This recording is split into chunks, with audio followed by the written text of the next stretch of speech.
Thank you to Squarespace for sponsoring this video and making educational content on YouTube possible. Yeah.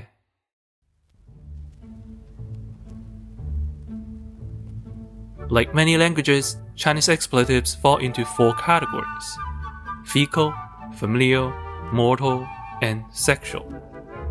In this video, let's take a non-exhaustive look at common Chinese swear words, explain their meanings, and explore the cultural quirks behind them.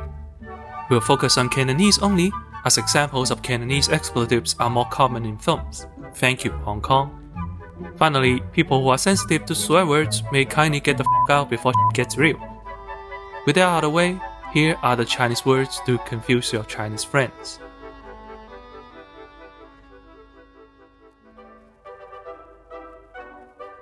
The Chinese word for shit, xi, occupies a linguistic twilight zone. On its own, the word is vulgar, and euphemisms are often used instead.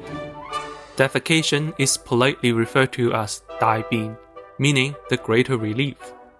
And the stool is euphemistically called mai ting gong, which combined to make the word fun, the scientific term for feces. However, when combined into a compound word, it ceases to be a swear word. In Chinese, earwax is called ear shit, boogers are called nose shit, and rooms are called eye shit. Unlike the standalone shit, these words are acceptable in a polite conversation with no need for euphemisms. This indicates that the vulgarity of the word originates from the mental image it conjures. Interestingly, piss and fart, while also crude, are not as taboo as shit, though this characteristic appears common across many languages, including English. Unlike the English shit, Chinese shit is not as versatile as a word. It cannot express surprise, a la oh shit, or qualify objects, a la this is some good shit. Instead, it is almost solely an insult, most commonly presented as yak xi, it's shit. Yak xi lei. The term may have arisen as a twist on the phrase, have you eaten dinner yet? A common greeting in food-centric Chinese culture where insulting someone's nourishment is a big offense. It may also be an extension of the Chinese idiom, dogs can't get away from eating shit, meaning losers never change their bad habits. Thus, telling someone to eat shit is to call them a dog or a loser. Amusingly, yak is an outdated term for eat. It's rarely used outside of this swear word. As a result, you can tag on any food and it can still sound like an insult. Yak donggua, to eat winter melons. Yak chenpei, to eat sun-dried orange peels. Yak xiaoxi, to eat sushi. Yak jielei, to eat jello. If used against a Cantonese-speaking friend, they will feel slightly insulted and they will not know why. Now that's a succulent Chinese meal.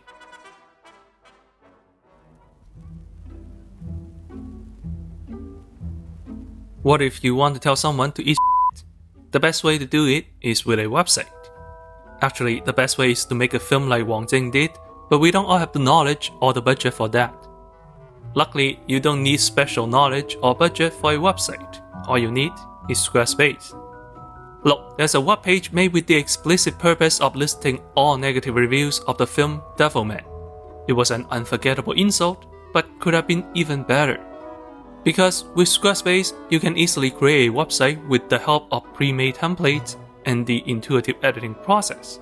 Even inexperienced website makers can achieve great results, guarantee not shit. For those of you who are eager to learn, there are also detailed tutorials on nearly all aspects, which helps you achieve even greater results. The best way to show up your insult is with bossy professionalism, and nothing shows that quite like a dedicated website. It gives way to everything you show off.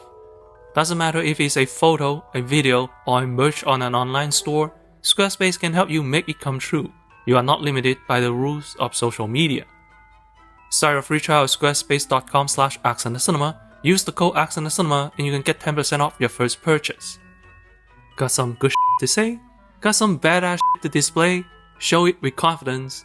Visit squarespace.com/accentcinema today.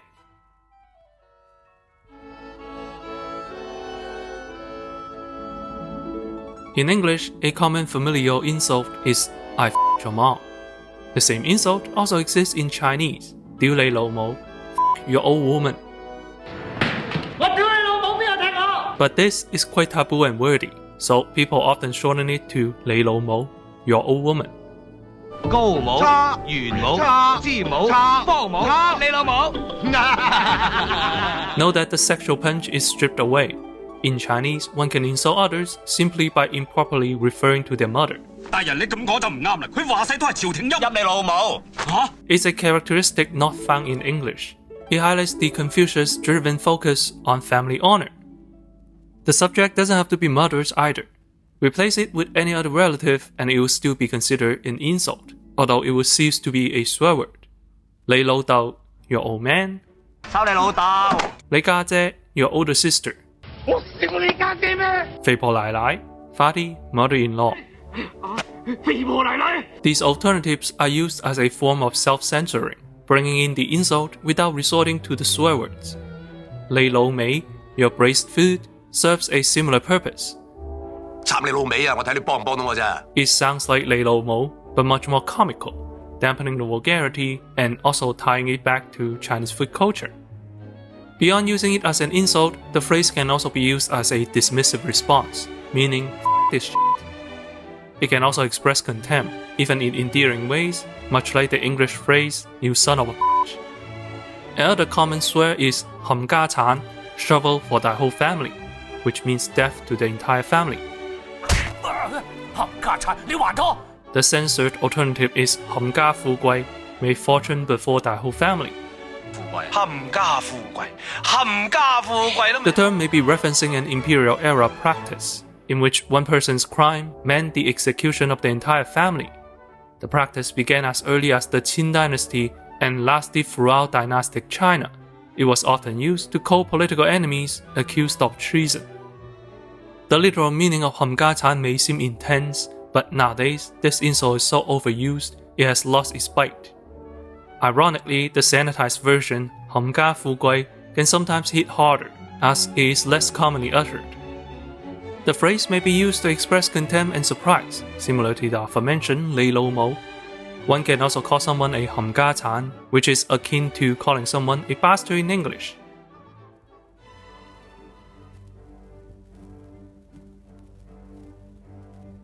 Including the aforementioned 冚家鏟, death is a common theme in Chinese expletives. Throughout history, Chinese culture exhibits a deep aversion to death. This led to some quirky behavior, such as avoiding the number 4 and using indecipherable euphemisms for death, such as selling salty duck eggs in Suzhou. Here we can find the most famous Cantonese expletive, 仆街, fallen on the street, implying a public but lonely death with no one to claim your corpse. 如果我哋今次夠膽再用啲錢嘅話，就真仆街㗎。 This insult not only wishes death on someone, but also suggests that family lacks love for them. Yet again, the swear words underscore the centrality of family in Chinese culture. This word is so famous, it has its own Wikipedia page. When used against any Chinese person, even ones who don't speak Cantonese, they will still understand your insulting intention. Its fame transcends the language barrier. It's impossible to know the origin of its popularity, though its frequent appearance in film may be a factor. 高爺，你個仆街仔！契弟，你仆街啊！ Its catchy stop consonant may be memorable, or perhaps it is just versatile. Indeed, this word can be used in many situations. 你個仆街啊！ It can be an insult, telling someone to drop dead. When uttered in surprise, it can mean oh crap. When used as an adjective, it means a deep level of failure. One may also call someone a 仆街, akin to calling someone a rascal. Just as its English equivalent, it can even be an affectionate nickname. Truly a flavorful word.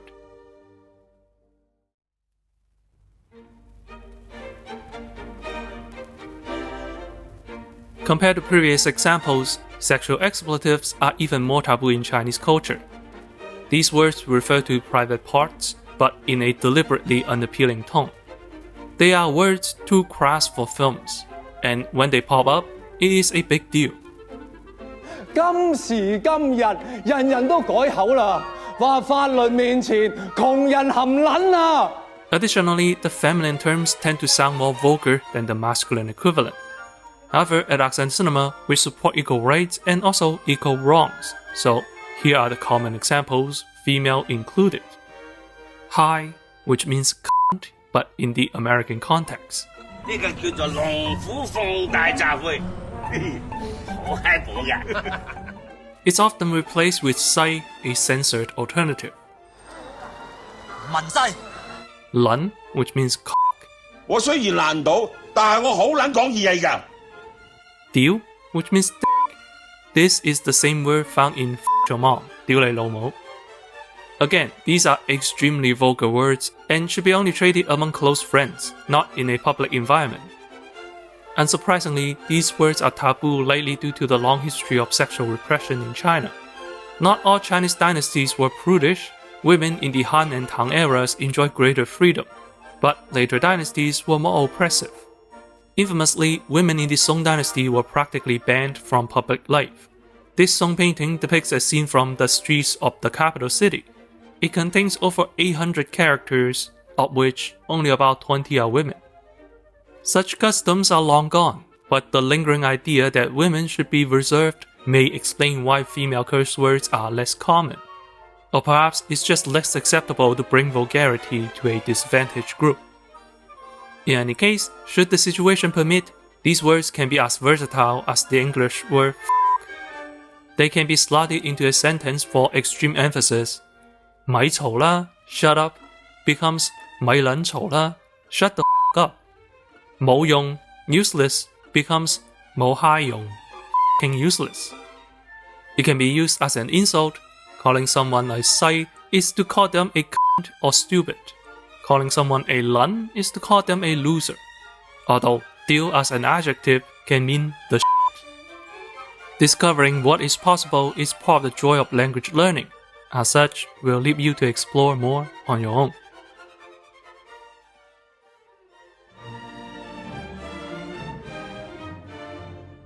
Yes, there is another category of profanity. Obviously, I'm not going to show them or read them out loud. Indian men, Filipino women, black guys, white guys, gay guys. If you can think of a group, there is a slur for them in Chinese. Some of them weren't original insults, but they all carry a contemptuous attitude. It's right to be upset by them. Oddly enough, Chinese people even have a slur for themselves. And that's the one I want to explain. Originally, this term was a neutral name for China, given by ancient India, and becomes acceptable in Asia with the spread of Buddhism. During World War II, however, Japanese propaganda frequently utilized the word with demeaning connotations. Due to this historical baggage, using this slur to a Chinese person today is like referring to a gay person with the F word. In other words, edgelords love it. I once saw a fellow Chinese immigrant use the slur, and it was directed at me. That person was a pygmy immigrant eager to please racists by sharing their hatred in hopes of becoming an honorary oppressor. The behavior reflects a troubling aspect of Chinese culture where many see oppression as inevitable. It also reveals the lack of cultural confidence among races, as even in their own fantasy, they are not the ones on top. The only way to win, according to them, is to distance themselves from being Chinese, a lingering shadow created by the century of humiliation. To that, I want to borrow the wisdom shared by Ursula K. Le Guin. The divine right of kings was once the natural order. Emperors had ruled over China for thousands of years. Yet, we ended that. Social hierarchy is a human construct and can, in turn, be toppled by humans. No one has to be the oppressor. Anyway, that is all we have for today. Remember to smash that like button harder than I smashed your mom last night. In the meantime, may fortune befall thy whole family.